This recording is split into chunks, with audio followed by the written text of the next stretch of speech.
and welcome to the Charlie Chats Footy podcast with me, Charlie Casson. Thank you very much for all listening to episode 1 this week. I've been absolutely buzzing with the response it's had. Thank you all for your lovely, kind words and your comments, and for everybody sharing it and stuff. We've had people listen to the podcast in Oman, Turkey, North Carolina in the States, Australia, and everywhere in England, all dotted about the country. So I'm absolutely buzzing with that.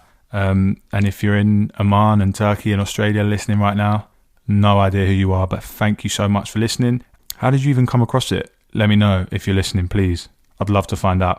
Just quickly, I'm going to change the release date of the podcast to a Friday from a Monday. I woke up on Monday, I was buzzing that I was releasing the podcast, episode 1, and then I realised it was Monday, and I was a bit like, oh, I don't know, Mondays just have they're just shit. They just have a shit sound to them, and then everyone's in a mood on a Monday, so I thought change it to a Friday, day before the weekend. I don't know, hopefully you're all buzzing that it's the weekend and you'll be finishing work and stuff when you're able to work again, and you can listen to my podcast on your train to work. So yeah, that's why I've done that. I just don't like Mondays. So yeah, Fridays we're going to be putting out the podcast. For any new listeners who are listening today who haven't heard the launch episode or episode 1 with Ryan Hutton, what this is it's basically a football podcast, but I'm going to be talking to actors and creatives of all sorts about football, just because I don't think it's spoken about enough, and there's loads of creatives out there who love football, who have a massive passion for it, and we don't get to really hear it anywhere. So yeah, that's what this is. I hope you enjoy it. This is episode 2. It is with actor Ed Bluemel. You probably know Ed Bluemel from Killing Eve, Sex Education, A Discovery of Witches. Me and Ed went to drama school together. We had many conversations, drunken conversations about football and about Football Manager and about loads of other stuff to do with football. So before I even had him on, I knew he'd be a good guest. We talk about his obsession with Football Manager, which you'll hear about, which is just fantastic. We speak about his love for Southampton and how he managed to come to support in Southampton, having lived in the West Country.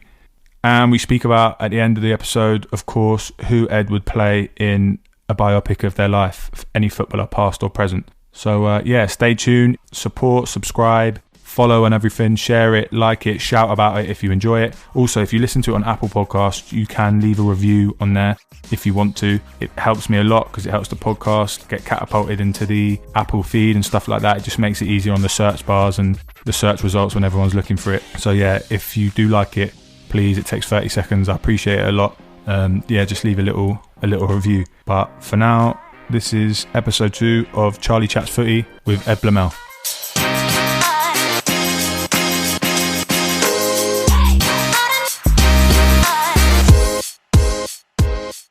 How you doing, mate? Yeah, I'm very good, thank you. How are you? Very well. Good to have you on, man, to come and chat some footy with me. Yeah, lovely to be here. It's great. Without any further adu, let's go straight in there. What is your first football memory?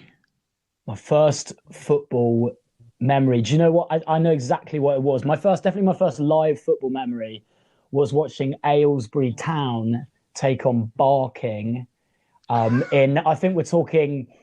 it must be sort of 8th, 9th tier at the time. I'd have to look it up to know exactly what it was. I must have been about 6, 7 maybe. And Aylesbury took a big solid 3-0 victory, very complacent half-time. Barking pulled it back to 3-2.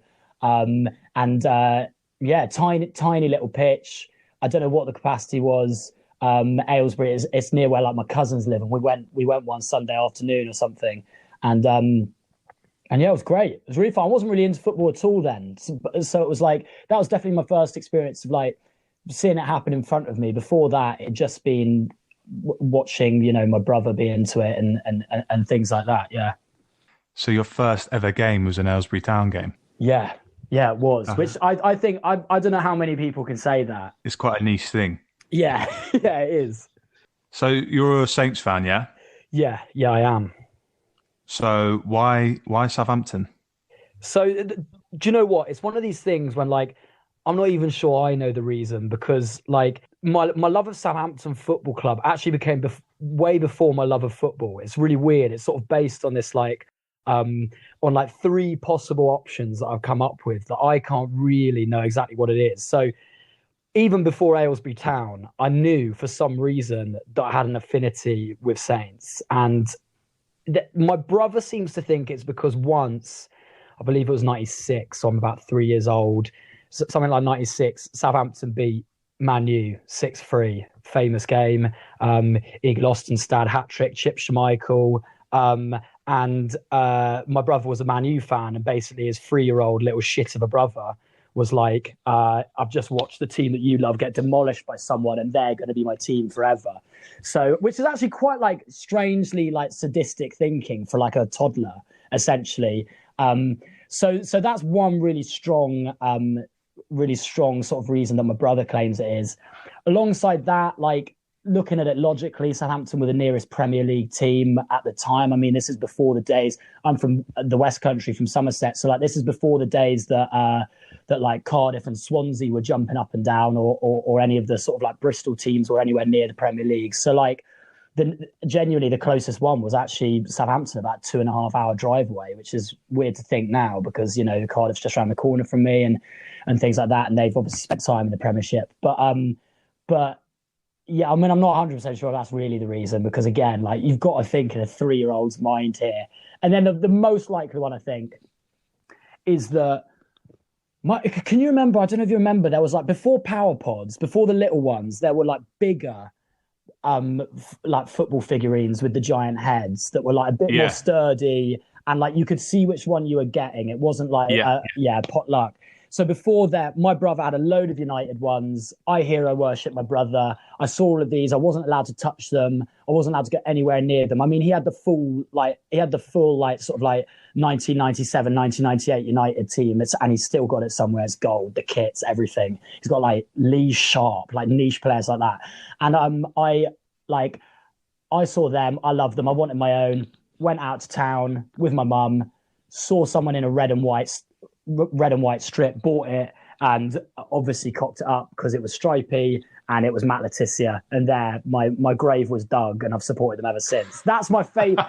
That's my favorite theory, that I think is probably also the most likely, because it's based on something so just like complete accident.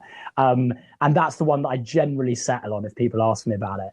Was your dad not a Saints fan then? No. So in my family, my dad's a Watford fan, and he's been a Watford fan all of his life. That's from where he grew up. Like he grew up in Abbots Langley near Watford, so he's always been a Watford fan. But not too far from Aylesbury. Yeah, exactly. It's not too far at all. You see, it's all coming together. And so Watford is like he sort of grew up supporting them, but like, and he is a football fan, but he's definitely got like back into football much more than he used to be when I was growing up. So it wasn't really pushed on me at all. Like I wasn't in like a Hornet shirt or like a Hornet baby grow as a kid or anything. So it like really wasn't pushed. And unfortunately, you know, the Matt Letizia football figurine got there before my dad did, which is a terrible mistake on his behalf, because, you know, I could be a passionate Watford fan by now, but I'm not, and I'm pretty happy about that, if I'm honest. So what did it like growing up supporting Southampton, like in a household, you know, where your brother's a United fan, your dad's a Watford fan? Like, what was it like? Did you get to like watch any of the games? Like, how did it work? Yeah, so it was weird, actually. My experience as a Southampton fan has been an incredibly lonely one. Like, I grew up in the West Country, 2.5 hours drive away. I've never really had much of a connection to Southampton as a place, like anything like that. It's definitely, it was an accident that I ended up supporting them. No one in my family supports them. So yeah, it's always been a lonely experience. I was watching them on TV every time I could from about the age of like 11, basically, which wasn't very much. We didn't have Sky, so like had to be an FA. It was back in the days when like BBC FA Cup was your only chance, really. So like occasionally I'd get one of them. But other than that, like it was all Match of the Day, really, was the only chances I was getting to watch them. And I didn't see them live. The first time I ever saw Southampton live, I was maybe 14, 13 even, an away game against Yeovil Town in a friendly. So it wasn't exactly the most exciting situation to see him in. I mean, we won 3-0. I got to see Brett Ormerod score, which, you know, is a great thing to tick off the bucket list. And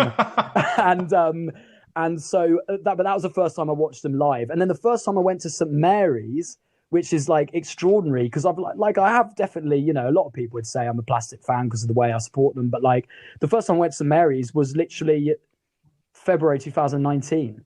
So like I've seen more away games than home games and stuff like that. So there is sort of like, it's been a weird route to supporting them, but I've always like watched them from afar, and I've never really known other Southampton fans. So for me, like the idea of like supporting the same team as your mates or your family is completely alien to me. It's always been me on my own like little red and white striped island, just taking a battering from everyone else from all angles. Like all my mates at school, obviously down the West Country, like growing up, like there wasn't really many teams. There would be a couple of Bristol Rovers, Bristol City fans maybe, but like generally it was like all people supporting United, Liverpool, Chelsea, and all of them. So yeah, being a Southampton fan, it wasn't a sociable experience for me. And every time I do see one now, every now and then you'll see one out and about in a Saints shirt. It still gives me a real kick of excitement every time.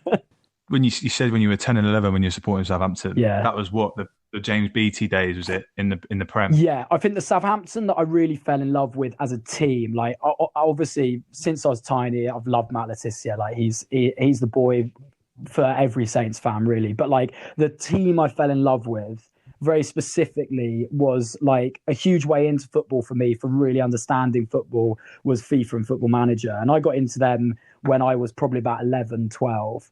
I started like, I think the first FIFA game I played religiously was FIFA 2004, which still has like the best soundtrack, I think, of any game I've ever come across. And it's like that team, we're talking James Beattie, Kevin Phillips up front.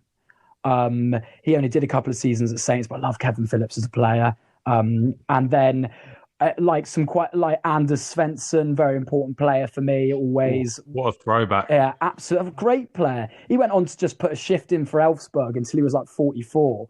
And then Michael Svensson at centre-back, Klaus Lundekvarm, Antti Niemi in goal, who's one of my all-time favourite players.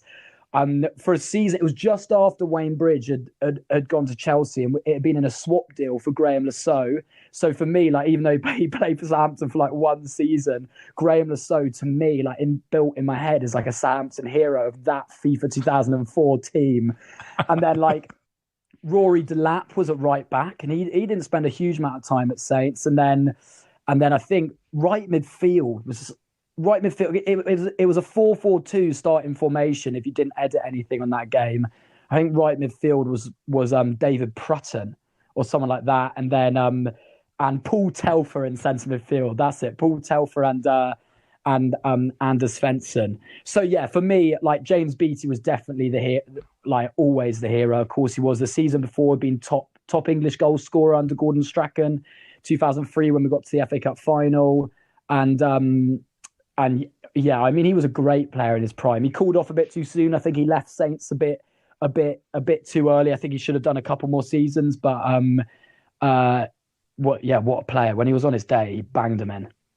Yeah, he was top class. So you've been, you know, up and down. You've been in the Prem. You've been to the Championship. You've been down to League One, back up. Won the Johnson's Payne Trophy. You've been all over the place. But let's talk about more recent times. Let's talk about this season. What's this season been like? It's been a weird one, you know. Like last season was a bit of a disaster in terms of sort of performance. It's really weird as a Saints fan. So like back in the late 90s up until we got relegated in 2004, 2005, it was used, like as a Saints fan, you were used to a relegation scrap every year. That was what it was. In the 90s, it would happen. And then on the last day of the season, Letizia would do something and we'd somehow scrape up. Then it kept going. We had that little peak with Strachan. We got into Europe one season and then it all went tits up again. So like, it was almost like we were used to it. That was like that was like what we expected. Then we were given this weird period with Pochettino, with Koeman, even with Nigel Adkins when we were going up through the leagues, when like, suddenly it was like amazing. Like we were expecting to win games all the time. Like we came 8th with Pochettino. We were beating big clubs. We were signing amazing players. So it sort of gave us, I think, and definitely me as a fan, this false sense of security of being like, we're a top half Premier League club now. We're going to be pushing for Europe every season. it just Koeman leaving really, I think, was a bit of a disaster because we didn't, Cortese went, Koeman went, everyone who like was part of, and Pochettino before that, who's part of this like great like renaissance of Southampton going for a really amazing stage, left. Loads of the big players went to Liverpool, as everyone all knows, and all of that sort of thing happened. And the last 2 seasons have been were a real struggle. And I mean, last year was terrible. We played no exciting football. We scored barely any goals. The games that we did win, we absolutely scraped. There was no consistency. Our big players for the last 3 years have like underperformed or been grumpy because they've been trying to leave and all sorts of things like that. So last season was great, but this season it's been really nice to see Hasenhüttl settle in. Like he's clearly an amazing manager, like very modern, very passionate, which was something we hadn't seen at Southampton for ages. Pellegrino, for instance, like you couldn't Pellegrino and what's the French one called? Who went to Leicester? Who did well at Leicester? I should definitely know that. That says enough about his Southampton period. I can see his face. The same. I know exactly who I mean. Came from St Etienne. He's I can't remember what his name is, but that says it all for me. Was about his Southampton career. There was no passion, and like you can be a technical manager, but like it wasn't exciting at all. I remember watching his opening press conference. And Pellegrino was the same, and just going like head in my hands, going like, I cannot imagine him giving a team talk. I can't imagine him exciting any players to play for a club. Like, these are foreign players that could have chosen to move to a London team. You could have chosen to live in London in a beautiful house somewhere, and they've chosen to come to Southampton because it's an exciting club at the time. And then you get a manager like that, and you go, oh fuck, I could be living, somewhere beautiful in a beautiful city, and I'm stuck here with an absolute melt of a manager who's sort of gonna get us playing boring football. So there was all this stuff, but Hasenhüttl, I think, is gone in the opposite direction. I'm so happy we got him, and it hasn't been easy for him. And I think there was definitely a way when he arrived of a lot of Saints fans being like, he's the Messiah. We're going to go instantly back to the way that it used to be. And obviously it hasn't done that. It's much harder. There's lots of stuff at the club that needs sorting out. There's a lot of dead wood, a lot of lazy foreign players who were brought in sort of with the promise of big money in Europe from like great clubs. And then it hasn't materialized. So they've lost, I think, the passion for playing for the club. But he's doing well. And this season, we've really seen things start to make sense a little bit. Like we're definitely not back to where we were. We're still inconsistent, but we were starting to play really well away from home up until Christmas, which was so nice.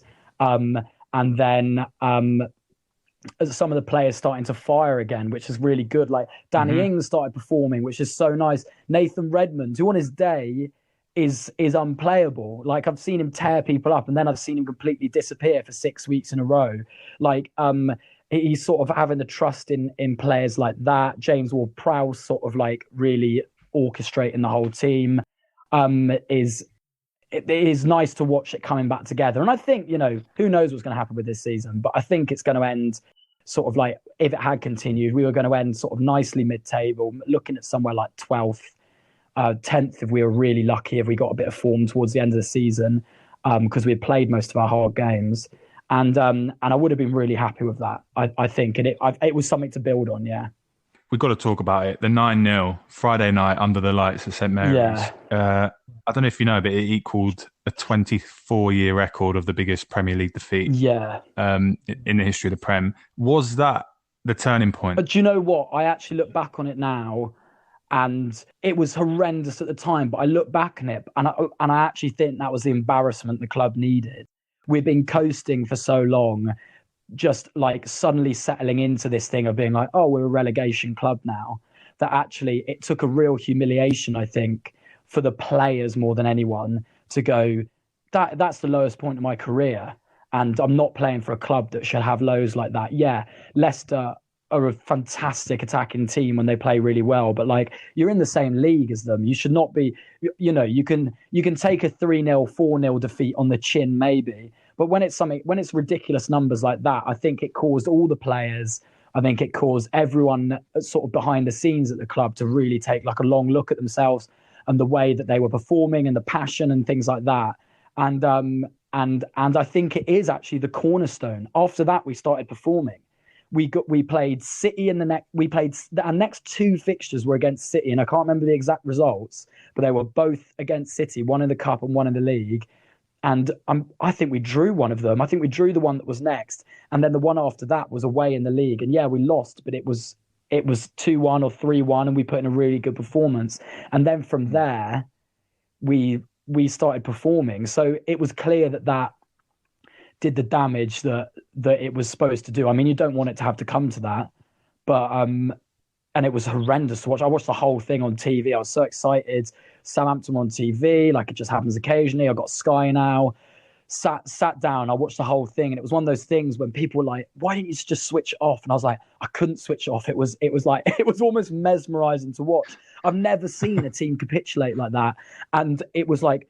It was so horrendous, but it was sort of something strangely sort of Greek tragedy about it. That it was compelling to watch, and not like I wanted to see what the look was on the player's face. I wanted to see Hasenhutl's post match. Like I wanted to see like what that does to a player to be embarrassed like that. And then what happened? We played Leicester second season, beat them, and so it's like the second half of the season, and that sort of we only beat them 2-1 or something, I think, but like.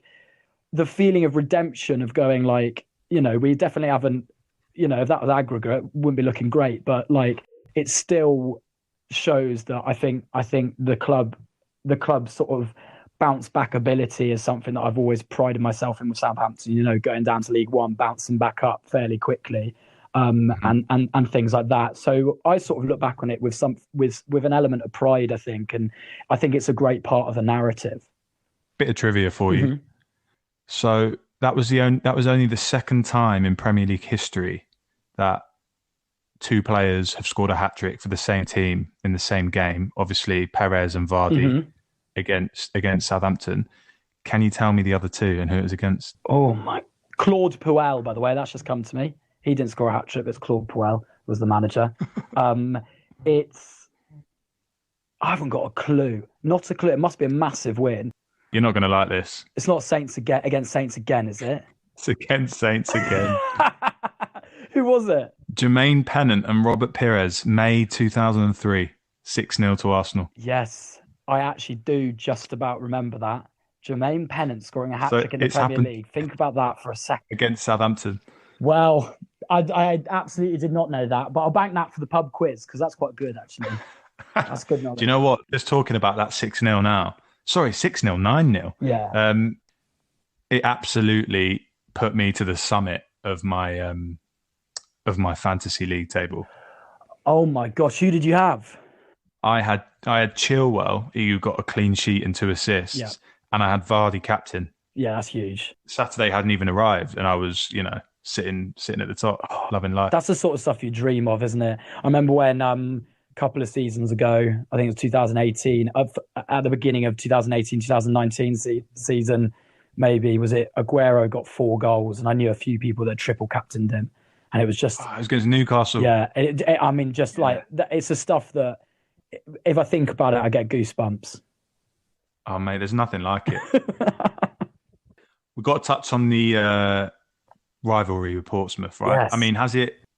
I don't know. It's obviously you're the best person to ask, but I feel like since Pompey have been down in League Two, and you haven't been in the same leagues really that often over the last 10 years. Yeah, is the same rivalry there that was all those years ago, or is it died down a little bit? I think it's there more than ever. If anything, I think what I love about the rivalry and what I think is special about it is actually how little we get to play each other. So it means that we've played each other in history like a handful of times in competitive matches,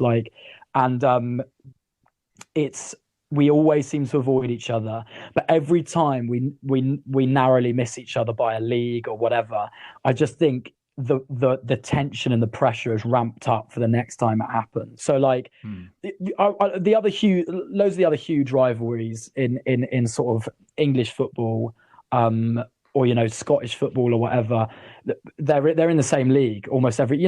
I feel like Celtic and Rangers play each other like once every 3 weeks. Like it's like always going on. They're meeting each other in cups like loads, in finals, semi-finals, meeting each other in the league however many times. And like, I don't know, Everton, Liverpool, same thing. Man City, Man United, same thing. But I think what's so special about Pompey Saints is this sort of like air of mystery about it. You never know when they're going to meet. It could happen any cup draw. I mean, it doesn't happen that often because Pompey usually go out pretty early. But it's when when it does happen, it's like so exciting for both sets of supporters to have a chance. It happened this year, didn't it? It did this year for the first time in, I can't remember how long it was, but it was a long time.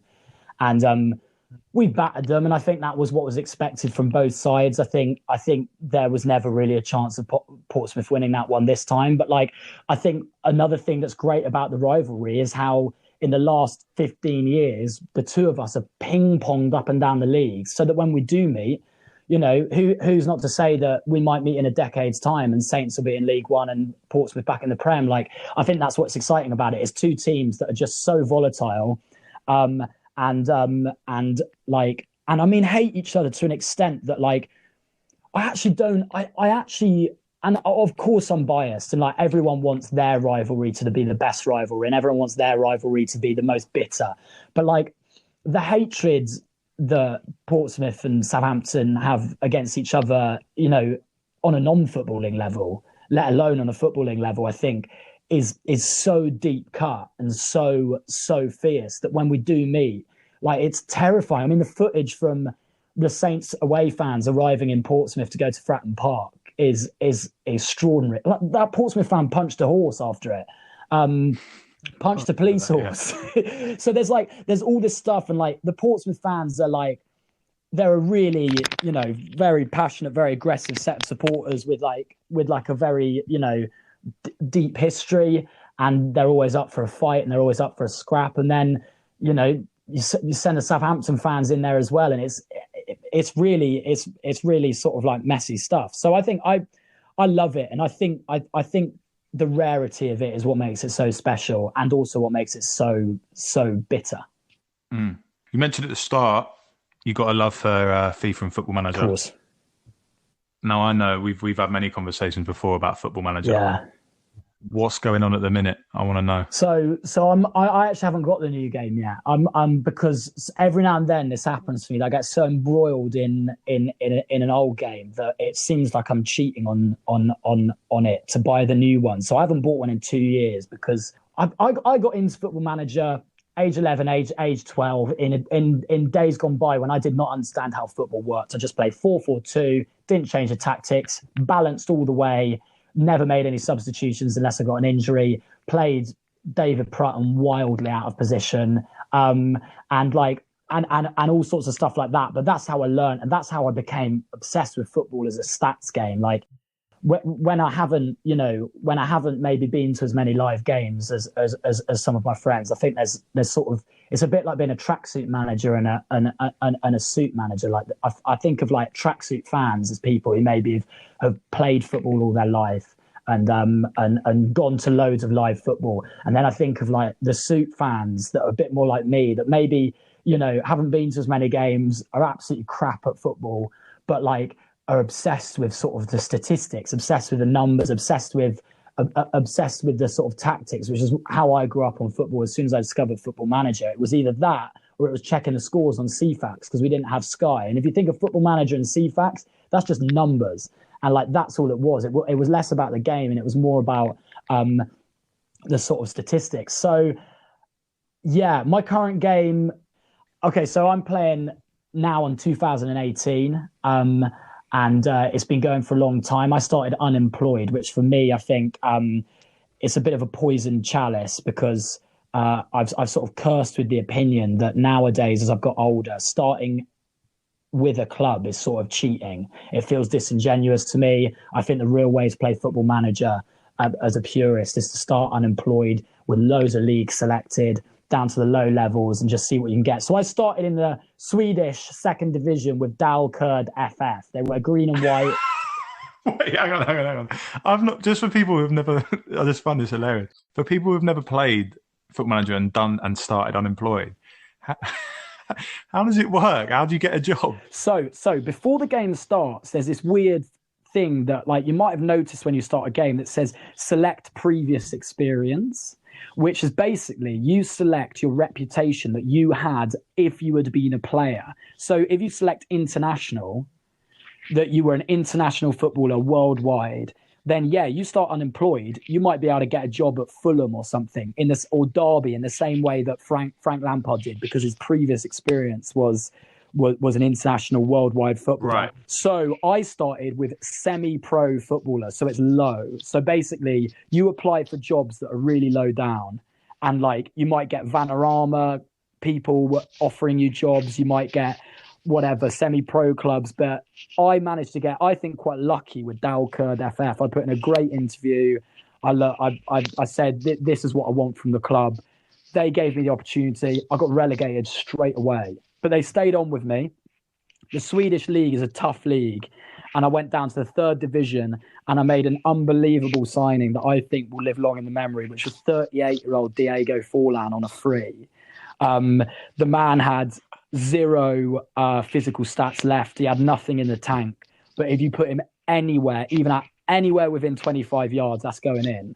So he propelled me. I played him at centre attacking midfield, gave him a bit more of a midfield creative role. And I managed to get back up to the second division. And then I managed to get Dalkurd FF into the first division, where I got absolutely fucked on the regular by Malmo, by sort of all of those other teams, sort of Helsingborgs. I'm trying to think of all the Elfsborg absolutely tearing me a new one every time. But I managed to get them sort of mid-table before Malmo offered me a job, and that was huge. You know, we're talking like Swedish football royalty.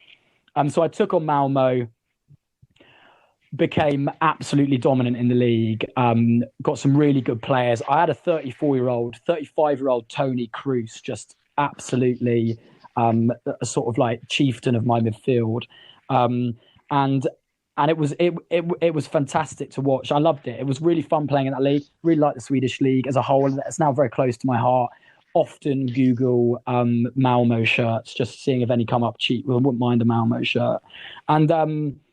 And yeah, from there, I sort of, when you're winning the league a lot, you're going, look, what's the next thing? Champions League football. Where can I get Malmo to in the Champions League? And I mean, you really struggle, if I'm honest. But I got Malmo to the group stages a lot of times, which was financially huge for me. And but I never once got through the group stages, which was very sad. I got them quite far in the UEFA Cup, but the Europa League even. But never quite as far as I would have liked in the Champions League. Remember I beat Inter Milan once 4-2, which was enormous. It was, and I think Mourinho was back managing Inter Milan at the time, and he didn't have kind words for me in the post-match conference, but he was bitter. He was furious. He's a tricky man. We all know that. And then after that, I went, look, the time's come to move on, and I noticed, and they are the bad guys of football. Because of the corporate aspect, they're not owned by the fans. But Red Bull Leipzig were languishing around sixth in the Bundesliga, 6th to 8th, and they gave me the opportunity to take them on. And I said, look, this is a club with a lot of potential. They've got money behind them, they've got fans, and they've always been looking for dominance. And basically, since then, I've been with them for about 14 seasons. I've won the Champions League 3 times. I've won the Bundesliga 6 times. It's got to the point now that it is time to move on, but I'm just waiting for the perfect opportunity. And I think that would be Southampton. So I'm waiting for Southampton to fuck up. They're at the moment on my game. We're in 2038 or something, and they're coming sort of 4th, 5th in the Premier League. So it's perfect time for me to take them to the top, get some Champions League glory. But unfortunately, they won't fire their manager because they keep coming like 4th or 5th, which is what they want. So yeah, it's been a long game, and I'm very deeply invested, very in love with it. I've got regen players that sort of to me are as important to me as real life players. Yeah, it sounds like you've been on one heck of a managerial journey, mate. Yeah, Dalkurd to the Champions League. It's been glorious. I feel like when this is all done, you're going to have to when we're out of lockdown, you're going to have to get a flight to Sweden and go do like a stadium tour of Malmo or something. Yeah, go have a look around Malmo, and then I think I'll take a little trip to wherever Dalkurd is, and just like hang out there, maybe visit the ground, and probably offer them some managerial advice as well. I know their first team quite well. So we've got. I thought we could do a little Southampton all-time sold players 11. Oh, Because I mean, we all know Southampton have had some absolute corkers over the years, yeah. but they seem to be a selling club, and God knows how much profit you've made over the last sort of 10 years. So yeah, what I want to hear your all-time sold players 11. Okay, I mean, to be fair, I feel like it's fairly simple because we do sell most of our great players. So like, it's sort of like, Saying that though, you might, like I said to you yesterday, you might love having Ricky Lambert over Bale or Mane. yeah, no, that is true. That is true. I'll explain my team. Because I had to think about this morning. There is some really tough decisions, and for me, in goal straight away has got to be Anthony Amy. He's one of the best Premier League goalies that I've watched on terms of raw ability. He made, so if you look up Anthony Amy saves on YouTube, they're so good. There's a weird period in time when Finland had Anthony Amy and Jussi Jääskeläinen, which must be so frustrating to have two brilliant keepers at once, and then they both retire and you've got no good keepers. And so Anthony Amy in goal, he got sold to Fulham, I think, when we went down. And then I think he ended up at No, he came from Rangers. He was at Rangers first, I think. So definitely Anthony Amy in goal. He's such a good player. I'm going to play four at the back. I'm going to keep it simple. I'm going to have Nathaniel Klein at right back. I think he's such a good player. He was so good for us. I think it's it's not a shame what happened at Liverpool. He did get injured, and like I would hate to, begrudge Trent of his career. So like I feel like Nathaniel Klein just got really unlucky there that someone so special came in shortly after he arrived who was going to nick his spot. But Klein's a fantastic player. When he played for us, I loved watching him.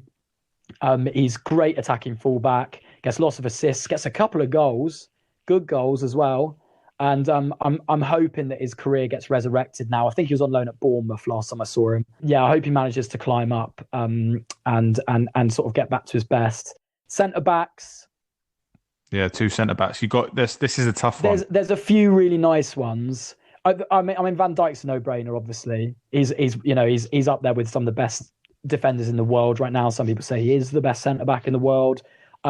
His attitude annoyed me towards the end of his Southampton career. So like, I'm picking him on ability alone. I thought he was a bit of a sulk, really.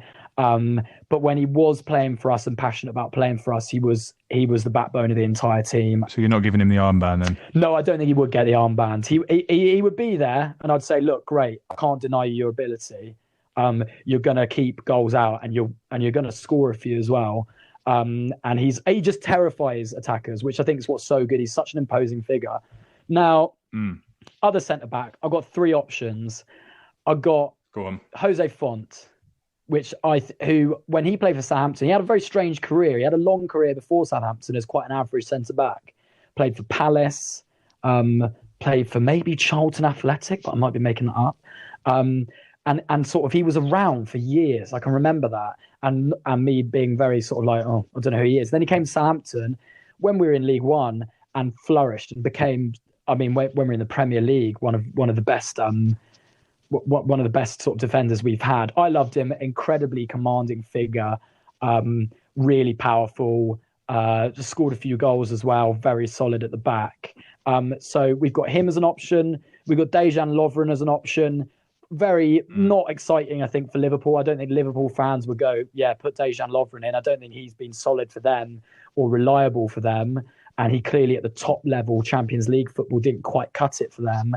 And again, he's sort of attitude wise, I've always questioned a little bit. He said some pretty crazy things in the media that I question. And then the other one is Toby Alderweireld, who I'm actually not going to. I would put him in, but I'm not going to count him because we actually only had him on loan with an option to buy, and basically, from Atletico Madrid. yeah, and Tottenham got in there with more money, and he went there. But like, it felt like he was our player because I think we're all very confident that he was going to join us at the end. But because he didn't, I think that doesn't quite count as selling him. So for me, it's got to be Jose Font, I think, and he would get the armband for me. Font captain. Yeah, Font captain. Like, he was just a natural leader. He might not be quite as good a defender as Van Dijk, but I think he's just as important in the team. Left back, Luke Shaw.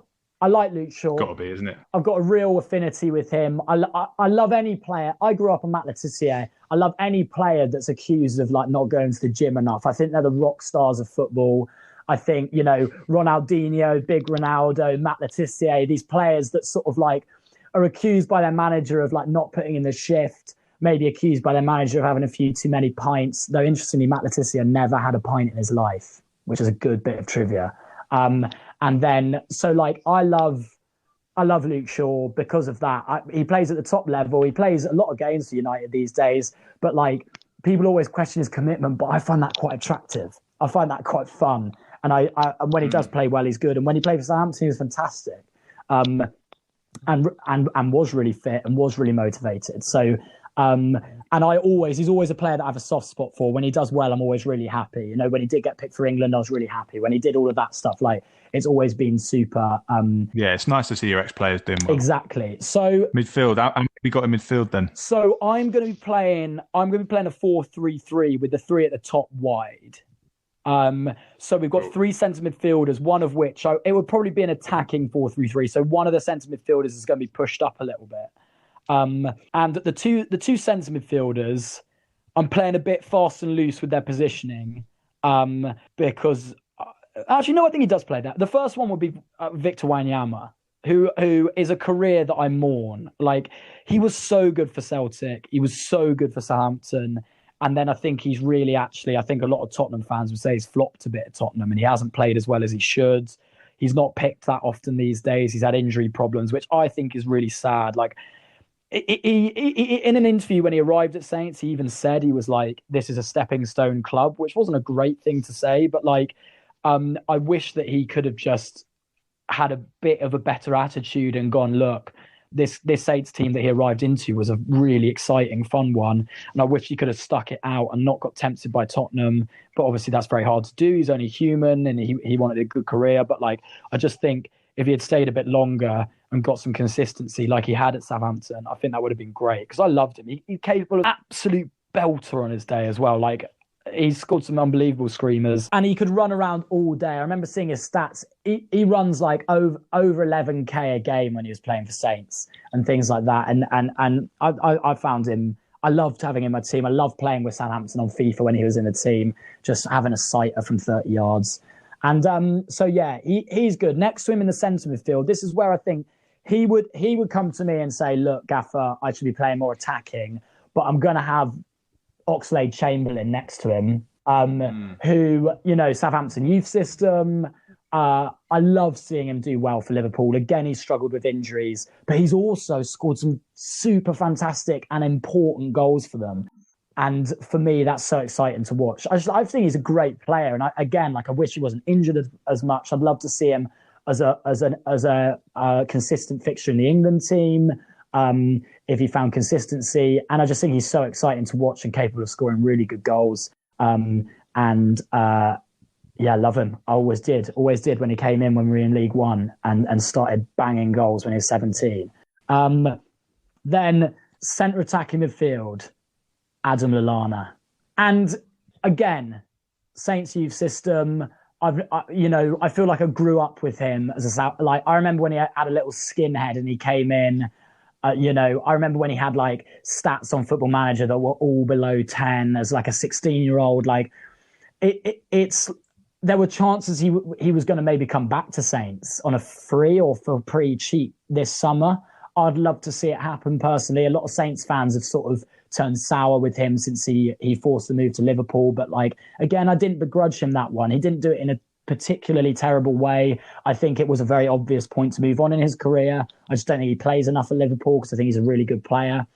The The only person who would compete for that role would be Dusan Tadic, but his attitude towards the end did really annoy me. I think like he really stopped loving the club, and that was a shame. And that really showed by how he went to Ajax and became like a world beater and tore people to shreds in that Champions League run with Ajax. And it was like, looking at it was almost frustrating because I was going, that's not like watching a young player get their potential. That's just watching a player's potential get wasted at your club because they didn't want to play like that. And so like I'm a bit annoyed at Tadic. I loved him when he played and when he was part of that amazing team of some of the players that I'm going to talk about in a minute. That was great fun. But no, it's got to be Lallana. He's sort of Southampton youth system, Southampton boy, one of our own, and I love that. Then left wing. I don't know who I'm going to play with what foot. I don't know if I want them coming on the ins. I want them coming onto the inside, so I want them turning in onto their good foots. So on the right wing, there's only one option, which is, of course, Gareth Bale. Got to be. No one else. I thought about being a true Southampton purist and playing him at left back, which is how we knew him. But I was like, I can't waste him on the attack. I want him on the right wing so he can turn in onto his left like he did for Madrid many a time. I don't really need to talk about him. He's scored some of the most important goals for Real Madrid in his career. It's an absolute disaster to me and very offensive the way that Madrid have treated him, manager wise, fan wise. I don't know what's gone on behind the scenes there, but how a whole team and club sort of philosophy can sort of on the whole despise a player that has done so many amazing things for you. I can't get my head round. I think that's a sign of a very spoiled fan base. I agree. And like, I just can't believe that they can't look at him as one. He's got way better stats than Zidane or Figo ever had there. And I think that's, and like you look at that and you go, yeah, they still talk about him as if he was a flop. And I can't believe that. He scored last minute goals in Champions League semi-finals. He scored 2 goals in Champions League final. He scored last minute goals in cup finals in Spain. Like he's done everything you need to do to be a club legend, and they don't respect him, which I find absolutely extraordinary. He's incredibly passionate about playing for his country, which, Wales obviously have had an amazing sort of team, like I think such a likable and brilliant team over the last few years. And I think he's been figureheading that. And I think it's not often that you see a player whose country maybe is a team that aren't built to do as well in sort of like championships and things like that, put so much passion into it, to the point that he leads his team to a European semi-final. He leads Wales to a European semi-final, which is like, that shows what can happen if you're like, a bit like Ibrahimovic with Sweden, or a bit like those players who are real talismanic players for a country. Like if you put in the work and the passion that Bale did with Wales, like the amazing things that you can achieve and the people that you can inspire, I think is amazing. I think he's an absolute role model footballer for me. I mean, you don't know all the details with Real Madrid. You don't know what he's doing that's upset them so much and things like that, of course. But like, for me, he's such a good sort of like player for advertising, sort of the type of players that Southampton would like to produce, and the type of players, the type of international commitment that I think we like to see from players. Left wing, Sadio Mane. He is a player who I just think is a world beater, and I think he's got further to go as well. Every season he plays, he gets better. Every season he plays, he gets more important for Liverpool. He starts to get assists, get goals, score important goals, score brilliant goals. He's an absolute handful for any defenders. He scored some amazing goals at Southampton. Didn't he do the quickest Premier League hat-trick? He did do the quickest Premier League hat-trick against, I want to say, Aston Villa. And it's a great hat-trick as well. Like he's so fast. He's a fox in the box, but like, yeah, I love him. Absolutely loved him. And I still, again, he's one of those ones that I go, I love seeing him do well at Liverpool. I loved watching, Liverpool get the Champions League because of, people like Mane putting in sort of such a shift. So, yeah, he to me is an absolute no-brainer. Now, the centre forward is an interesting one because there's a few great options here. And the 3 options that I'll run you through that I think are Ricky Lambert, Graziano Pelle, and James Beattie. And Beattie obviously went to Everton, where he never did quite as well as maybe he would have liked to have done at Everton. And then he went to Sheffield United, and that was sort of that. Graziano Pelle sold out and went to China, banged them in China, which is a lot of brilliant players went to China, but almost nobody performed like Graziano Pelle. They just could not deal with the man. Got so many goals. And then, of course, Ricky Lambert. It's got to be Ricky Lambert for me, centre forwards. I'm so happy you said that. For me, Ricky Lambert is a player who, Charlie, I've seen you play football. I feel like you model yourself on him a little bit. He's an inspiration. Not only do you slightly look like him, but I think there is definitely a crossover in your sort of abilities, big presence in the box. It's not necessarily pretty that often, but it gets the job done. I've had Dean Windass in the past, so... Hey, Dean Windass was capable of scoring an absolute stunner when he wanted to. Ricky Lambert, for me, is, behind Matt Le Tissier, my favourite ever Southampton player. He performed. He made it look like the Premier League was as easy as League One, which is what I love about him. He's got an amazing footballing story, a bit like Jamie Vardy. He was, he was playing non-league, not a huge amount before he was playing for Southampton and Bristol Rovers and things like that. He consistently scored 25 goals a season. Doesn't matter what league we're playing in, League One, Championship, Premier League. He for Southampton never missed a penalty, and not only never missed a penalty, but in fact I think he never missed a penalty. Somebody might correct me on that, but I don't think he did for Southampton. He did for Liverpool. His first penalty for Liverpool, having moved from Southampton, was in a friendly and he missed it, which is so telling. I feel like that's such a symbol of sort of what happened there for him. But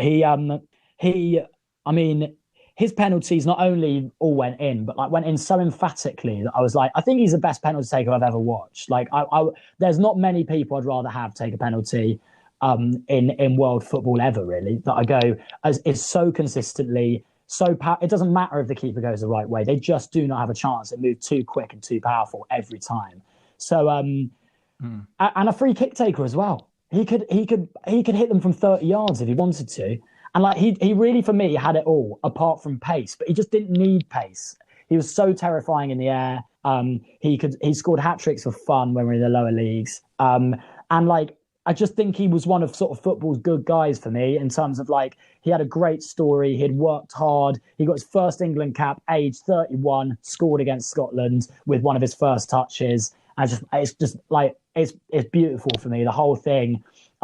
He got his opportunity to go to Liverpool. He's a Liverpudlian. He supports Liverpool. I was obviously devastated, but like at the same time, like you can't deny someone that chance and it's a shame that it didn't work out for him. But for us, I mean, I think he'll go down in history. It's sort of hard telling who the more recent players will go down in history, but I think he'll go down in history as one of our best ever. And for me, he's one of the players that I'm definitely most emotionally attached to ever for Southampton. My other two choices, who I will talk about briefly, Graziano Pelle, best looking man in football, best hair in football. Can't believe somebody who was so prominent in the air and so brilliant in the air also put so much care into like their hairstyle, because you'd think that every time he heads the ball it would ruin it, but for some reason it didn't. It was like he was wearing a helmet. Had unbelievable facial hair, 6'6", which don't get talked about enough. He was nearly as tall as Crouchy, which is wild because like you talk about Crouch's size all the time, but like he was huge and like you don't really associate with him. He was massive. He was one of the tallest players around, and he scored so many goals in the brief time that he played for us that like we was obviously gutted about Lambert going, but he came in and he sort of filled that gap. He scored goals, he scored screamers, he scored headers, he scored everything. Just a bit disappointing that he went to China. And I think, I would have almost rather have seen him go to Italy. A few Italian clubs were interested in him. And I would have rather seen him go to, his homeland and hit goals there. But like, I'm sure, he had his reasons, money. And he did well there. But like, for me, that just took the shine off him a little bit. And then James Beattie, of course, like I said earlier, was sort of one of the players when I really fell in love with Southampton, scored loads of goals. But for me, just over time, has just been slightly eclipsed by by Ricky Lambert. So it's got to be Ricky there up front. And that's the team. That's it. I think that's a really dangerous team. You'll be looking at sixth if you play well. The midfield worries me in terms of consistency, but the attack and the defence, I think, are really strong. You didn't fancy Gazzaniga in goal, no? No, he just still hasn't quite proved it for me. Like, he has played well for Tottenham, but still a bit inconsistent. His time at Southampton was marred with a lot of mistakes. I think he's got the potential to become a really good keeper, but I just haven't quite seen it happen yet. So for me, 2005, 2004, 2005, Anthony Niemi, that white blonde hair, shining at you from across the screen, whereas I watched it on Match of the Day, takes the biscuit for me. Last thing before we wrap up. Mm-hmm. If you had the opportunity to play any footballer, past or present, in a Hollywood blockbuster biopic of their life, put all your rivalries aside, don't know what Portsmouth player you'd play, but if there was a Portsmouth player you wanted to play, you can choose him. Who are you playing? I want to know who you're going to be. Oh, this is so... Do I have to take into account that like people in Hollywood or like people in the world would want to watch it? Do you know what I mean? It's from everything. So like everything, it doesn't just have to be what's happened in football. Like anything that's happened in their life that you might think is a good scene, So we had Ryan on the other week, and he said Tony Adams because he wants to do a few pub scenes. Oh yeah, okay, cool. Do you know what I mean? I think, do you know what? I think it's a really hard one. I think very obvious thing that comes to my head straight away, obviously just talked about him, would be, I haven't got the height or the stature, but Ricky Lambert's footballing story, I think, is amazing. He worked he worked at like a factory, a meat packing factory or something. And like, I think he's got also I can't do a Liverpudlian accent, so I'll be fucked. But I think it's like, I think we love those beautiful footballing stories. I think Jamie Vardy is another one who'd be a great footballing story to tell that I think would be so fun. I mean, it's a tricky one. I mean, it would be incredibly problematic, but I'm sure some of those, I think an amazing footballing story is, and I could never play him because my career would be over and I'd be cancelled, would be Adriano. So I'm not going to settle on this as my answer because obviously I could not play him, but I think it's such an interesting one to look at.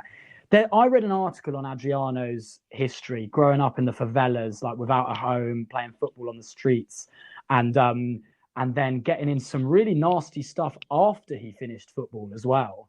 That sort of is rumoured. I mean, none of it's confirmed, but it really sounds like there's a story there that is sort of begging to be told of this sort of player who comes from sort of the streets in Brazil and ends up sort of for about 2 seasons, a period of like 2 years, being one of the most deadly footballers around. Like, we all remember Pro Evo 03 when he had like 99 shot power and like he burst the net every time you shot with him. I know people that like when they play Pro Evo 03, it was counted as cheating to shoot with him from outside the box. Like he was so devastating on that game. And like, again, like I said earlier, like there's a level of charm with him that like he didn't try his best. He was probably a bit overweight, but like he was one of like football's bad boys, a bit of a rock star footballer. I can really remember him with his like diamond stud earrings and like his slight sort of dad bod in a Brazil kit and like sort of like terrorizing defenders. And for me, I think I would say that I would try and play Ricky Lambert or Jamie Vardy, but I think the story that I'd love to see told would be Adriano. But I don't know all the details, so I don't want to say stuff and make it up, but like, and get it wrong. But like, definitely to anyone who's listening, or to you, Charlie, like, give him a Google afterwards and read about his history, read about where he came from, and read about what's happened since he retired. And it is so interesting. I'd love. Oh mate, I'm going to do that. It sounds mental. Yeah. You're right. Pro Evo, his left foot was a joke. Yeah. I think Pro Evo took a long, hard look at themselves after that, and they were like, "We can't do that." And ever since, I remember FIFA 2004 as well. Players like Ronaldo had 98, 98, Adriano sort of 94. I remember straight after that they started putting the stats down a little bit because there were some players that were just an absolute joke, and it was too easy. So yeah, I mean that left foot will, playing against that left foot will haunt me till the day I die. Ed, it's been absolutely quality to have you on, mate. Have you enjoyed chatting some footy? Yeah, I've had so much fun. It's been a long time in quarantine since I've been able to just sit down and talk about nothing but football. So it's been delicious. Thank you so much for having me. Thank you, mate. I'll see you soon. Yeah, see you very soon. Cheers, mate.